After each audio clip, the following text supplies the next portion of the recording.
साथियों नमस्कार, स्वागत है आप सभी का अपने YouTube चैनल पर। दोस्तों डेयरी फार्मिंग की अपन बात कर रहे थे, उसी श्रृंखला में आज अगला वीडियो अपन देखने वाले हैं।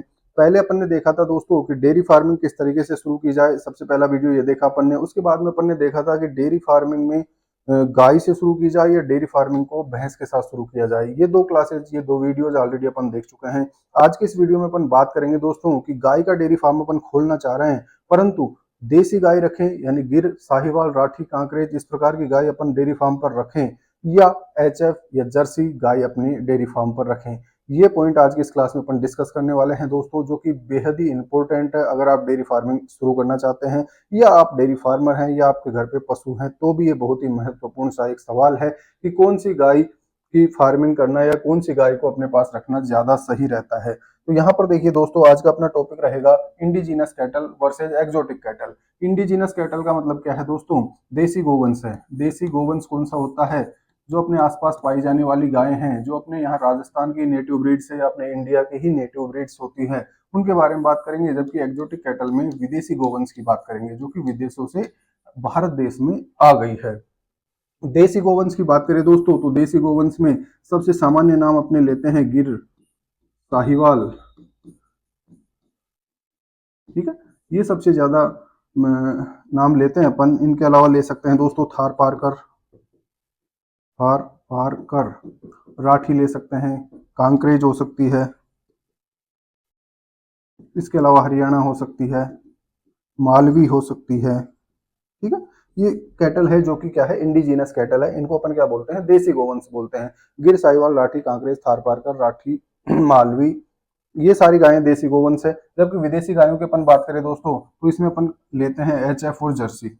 अब पहला कंफ्यूजन यहीं पे आता है कि अपन देसी गोवंश रखें या विदेशी गोवंश रखें। तो ये कंफ्यूजन आज की इस क्लास में अपन दूर करने वाले हैं। तो देखिए दोस्तों, अपना जो डेयरी फार्म है, जैसे मैं राजस्थान में कोई डेयरी फार्म खोलना चाहता हूँ, तो यहाँ का जो क्लाइमेट है, यहाँ का जो एनवायरमेंट है, यहाँ का जो मौसम है, यहाँ का जो फीडिंग बिहेवियर है, यहाँ की जो कल्टीवेशन है, उसके आधार पर मेरे को ये सेलेक्ट करना पड़ेगा कि कौन सी गाय ठीक रहेगी, ठीक है। ये किसी भी एरिया की बात करें, ये सारी चीजें अपने को देखनी पड़ती है। अब यहाँ पे देखिए दोस्तों, मैं ले रहा हूँ एक तरफ गिर या साहिवाल ले लूं, और दूसरी तरफ मैं ले रहा हूँ एचएफ या जर्सी।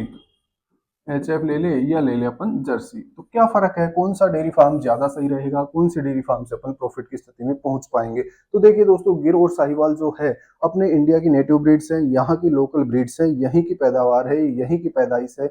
और ये जो ब्रीड्स होती है दोस्तों, अपने देश के क्लाइमेट के अकॉर्डिंग वेल सुटेबल है, क्योंकि यहीं की नेटिव ब्रीड्स है। पहला पॉइंट। दूसरा पॉइंट, इनमें क्या है दोस्तों कि इनको किसी भी प्रकार का चारा, जो कल्टीवेशन होता है, जो घास अपने यहाँ उगती है, वो अपन घास खिला देंगे तो भी इनका काम चल जाता है।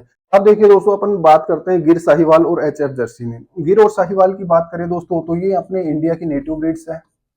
नेटिव ब्रीड्स है यानी यहीं पर पाई जाती है। होम ट्रैक्ट इसका अपने आसपास ही होता है। जैसे राजस्थान की बात कर लें या पूरे भारतवर्ष की बात करें दोस्तों, तो गिर, साहिवाल, राठी, कांकरेज जो भी देसी गोवंश अपने देश में ही उत्पन्न हुआ है, यहीं की ये पैदाइश है, और ये अपने इस वातावरण के अनुरूप पूर्णतया अनुकूलित है या पूर्णतः सुरक्षित रहती है। इस वातावरण में किसी प्रकार का एडवर्स इफेक्ट इन पे नहीं पड़ता। चाहे बहुत ज्यादा गर्मी हो जाए, बहुत ज्यादा सर्दी हो जाए, तब भी इन गायों में किसी प्रकार का एडवर्स इफेक्ट नहीं देखने को मिलता। ये सभी प्रकार के वातावरण में समायोजित हो जाती है। जबकि एचएफ और जर्सी की बात करें दोस्तों, तो ये एक्जोटिक ब्रीड्स हैं। ये कहाँ से लाई गई है? होलैंड से लाई गई है, ठीक है, डेनमार्क, इस प्रकार की जो कंट्रियां हैं, ब्राजील, यहाँ से इनको अपन ने आयातित किया है। और ये जो देश है वो अपने गिर, साहिवाल को वहां पे ले गए, और इन्होंने क्या कन्वर्ट कर लिया दोस्तों, उनकी ग्रेडिंग अप करके उनको पहुंचा दिया 85 लीटर तक दूध देने की क्षमता रखने वाली गायों में। ब्राजील ने क्या किया है दोस्तों, अपने गिर और साहिवाल को यहाँ से लेके गए और उनकी ग्रेडिंग अप करके, यानी उनकी नस्ल को और अधिक सुधार कर करके उन्होंने क्या कर दिया, गिर को पहुंचा दिया 85 लीटर तक। पर डे का मिल्क प्रोडक्शन कितना हो गया? 85। और अपन किसके पीछे पड़े हुए हैं? एचएफ और जर्सी के पीछे पड़ गए, जो कि एक्सोटिक ब्रीड्स है, विदेशी नस्ल है, जो अपने यहाँ भारतवर्ष के क्लाइमेट में, वातावरण में एडजस्ट नहीं कर पाती। अगर एचएफ 100% है, जर्सी 100% है, प्योर ब्रीड है, तो अपने यहाँ का जो वातावरण है वो इनको सूट नहीं करता। और फिर भी अपन क्या गलती कर रहे हैं दोस्तों? इनके पीछे पड़े हुए हैं। क्यों पड़े हुए हैं? क्योंकि इनका मिल्क प्रोडक्शन ज्यादा है। मिल्क प्रोडक्शन इनका ज्यादा है, दूध की मात्रा तो ज्यादा है, परंतु वो दूध किस प्रकार का है दोस्तों? A1 मिल्क है, ठीक है, A2 मिल्क नहीं है। जबकि यहाँ की बात करें दोस्तों, गिर, साहिवाल, इनका दूध कैसा है? A2 मिल्क है। A2 मिल्क स्वास्थ्य के लिए बहुत ही लाभदायक होता है, जबकि A1 दूध जो होता है स्वास्थ्य के लिए उतना ही खराब होता है, कार्सिनोजेनिक होता है, कैंसर का कारण बनता है। तो ये तो इनके दूध की बात हुई दोस्तों। अब मात्रा की बात करें तो ये देखिए दोस्तों, गिर साहिवाल 10 से 15 लीटर पर डे का मिल्क प्रोडक्शन करती है, जबकि एचएफ की बात करें, जर्सी की बात करें तो ये 25 से लेकर 35 लीटर तक करेगी आराम से, पर डे का मिल्क प्रोडक्शन कर देगी। अपने यहाँ पे भी इसको लाएंगे तो भी। परंतु दोस्तों ये जो 10 से 15 लीटर है ये किस प्रकार का है, A2 मिल्क है और वो A1 मिल्क है। पहला डिफरेंस तो यही हो गया। दूसरा क्या है दोस्तों, इसका जो फैट परसेंटेज है वो हाई रहेगा, ठीक है, इसका फैट परसेंटेज 6 से 8% तक अपने को देखने को मिल जाएगा, जबकि इसका फैट परसेंटेज कितना है दोस्तों, 2 से लेके 2.5 मैक्सिमम 3% तक अपने को फैट परसेंटेज इसका देखने को मिलता है। अब इंडिया में अपने यहाँ पे मार्केटिंग जो फैट परसेंटेज के अकॉर्डिंग होगी तो ये काफी लॉस की कंडीशन है और ये बहुत ही कॉस्टली होता है। गिर का या साहिवाल का दूध A2 मिल्क की अगर अपन ब्रांडिंग करेंगे दोस्तों तो 100 से लेके 150 रुपए लीटर तक दूध आसानी से शहरों में बिक रहा है आज की तारीख में। तो ये बहुत ही फायदेमंद सौदा है इसके कंपैरिजन में, ठीक है। ये तो अपन ने दूध की बात कही। एक बात की इनके क्लाइमेट के लिए एडजस्टमेंट की। तीसरी बात करें दोस्तों इनकी फीडिंग की।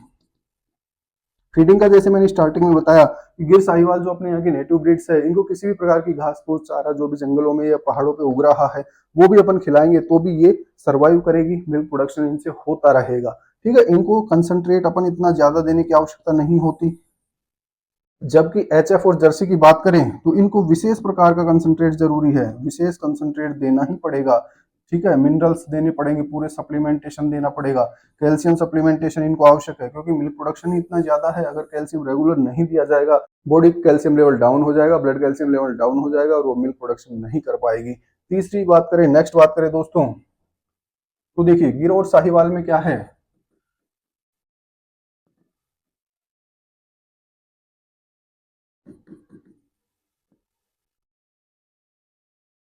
गिर और साहिवाल में क्या है दोस्तों, इनकी फीडिंग कॉस्ट कम आएगी। जैसा कि अपन ने देखा इनकी जो फीडिंग कॉस्ट है वो कम रहेगी, ठीक। इनकी फीडिंग कॉस्ट क्या रहेगी, हाई रहेगी। नेक्स्ट देखें तो इनका जो मैनेजमेंट है वो आसान होता है। Management in compare to HF और जर्सी इनका आसान होता है, इनका थोड़ा कठिन होता है, ठीक है। कम लोग इनको संभाल लेंगे जबकि इनको संभालने के लिए ज्यादा स्टाफ की अपने को आवश्यकता पड़ेगी। इसके अलावा बात करें दोस्तों रिप्रोडक्टिव सिस्टम्स की, रिप्रोडक्टिव ट्रेट्स यानी इनके जो आनुवंशिक लक्षण हैं या प्रजनन क्षमता वाले जो लक्षण है दोस्तों, गिर और साहिवाल में जब अपन क्रॉस करवाएंगे तो आसानी से वो कंसीव हो जाती है। जबकि एचएफ और जर्सी में क्या समस्या आती है, अगर प्योर ब्रीड है तो एक दो बार तो कंसीव हो जाएगी दोस्तों, पर उसकी काविंग के बाद, जैसे 2 काविंग के बाद इनमें क्या हो जाएगा, रिपीट ब्रीडिंग की बहुत ज्यादा समस्या देखने को मिलती है।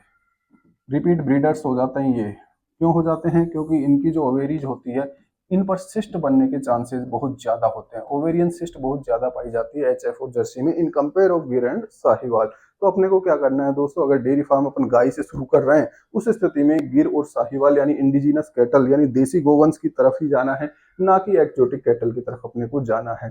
तीसरी बात करें दोस्तों, गिर और साहिवाल में अपन क्या करेंगे, गिर और साहिवाल का ही सीमन लगवाएंगे तो उससे क्या होगा, इनकी प्योरिटी बढ़ेगी। ये जो अपने पास ब्रीड्स है इनकी प्योरिटी बढ़ेगी। इसे क्या बोल रहे हैं अपन, ग्रेडिंग अप बोल सकते हैं, ठीक है। इनमें अपने को सेलेक्टिव ब्रीडिंग ही करवानी है, गिर और साहिवाल ही का ही सीमन अपन इसमें लगवाना है। जैसे राठी है तो उसमें राठी का ही लगवाना है। जबकि एचएफ और जर्सी में क्या किया है, अपनी जो ब्रीडिंग पॉलिसी है उसके अकॉर्डिंग अगर एक्जोटिक कैटल है तो उसमें एक्जोटिक सीमन तो लगवाना ही नहीं होता, परंतु अपने लोकल एरियाज में अपन क्या कर रहे हैं, एचएफ अगर गाय है तो उसके एचएफ का ही सीमन लगवा लिया गया तो उससे उसकी प्योरिटी बढ़ रही है और वो क्लाइमेट उसके लिए और भी खतरनाक साबित हो रहा है। जैसे जनरली अपन देखते भी हैं एचएफ और जर्सी गायें होती है गर्मी के मौसम में बहुत ज्यादा पेंटिंग करती है, बहुत ज्यादा हाँफने लगती है, या उनका प्रसव हुआ है तो उनका बच्चा भी जीवित नहीं रह पाता अगर उसके 100% सीमन लगा दिया गया है एचएफ का ही। पहले से एचएफ है, एचएफ और लगा दिया और प्योरिटी बढ़ गई, वो डेथ हो जाएगी। तो इसमें क्या ध्यान रखना है दोस्तों, एचएफ और जर्सी की स्थिति में क्रॉस ब्रीडिंग करवानी है। एचएफ और जर्सी है उस स्थिति में क्रॉस ब्रीडिंग ही करवानी है, यानी इनके भी क्या करवाना है, गिर या साहिवाल का ही सीमन लगवाना है, ताकि जो आने वाली जनरेशन हैं उनमें एक्जोटिक ब्लड जो है 50 से लेके 62.5% के बीच में ही होना चाहिए, इससे ज्यादा नहीं होना चाहिए, ये कहा गया है अपने ब्रीडिंग पॉलिसी में। तो इनको तो बिल्कुल कम करना है और इनको बढ़ाना है। तो अपने को ये विशेष ध्यान देना, अगर डेयरी फार्मिंग अपन करना चाह रहे हैं तो बिल्कुल गिर और साहिवाल यानी इंडिजीनस देसी गोवंश के साथ ही करना है। एक्जोटिक कैटल से कभी भी डेयरी फार्म स्टार्ट करने की गलती नहीं करनी है। तो दोस्तों आज की इस वीडियो में अपन ने देखा है कि अगर कैटल से अपन डेयरी फार्मिंग शुरू कर रहे हैं तो कौन सी ब्रीड्स अपने को रखनी चाहिए। आज के इस वीडियो में इतना ही दोस्तों, मिलते हैं अगले वीडियो में अगली जानकारी के साथ। इसी श्रृंखला के जो दोनों वीडियोज हैं उनके लिंक मैं वीडियो के नीचे डाल दूंगा, वो भी आप निश्चित तौर पर देखिए। धन्यवाद।